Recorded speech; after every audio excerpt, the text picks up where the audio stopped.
Magandang hapon po sa inyong lahat.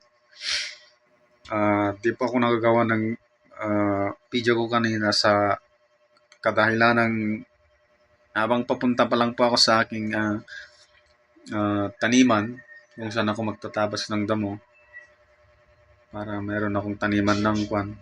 Kaso nga lang, pagbunot ko yung itak kanina, nadapa ako dun sa may kahoy pala dun sa aking dadaanan. Kaya yung kamay ko bumangga sa kahoy nung nadapa ako at ito naman gumanon kaya ito ang natabas. Kaya ayun, hindi na ako tumuloy. Meron yung yung isang cellphone ko, pinatong ko na doon sa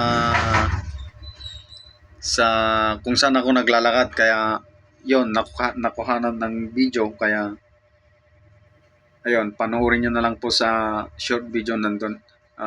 In-upload ko na kanina.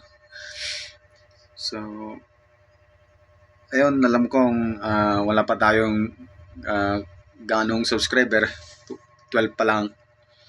At sana po darating din ang araw na makakamit natin ang ating pangarap, maging isang YouTube creators.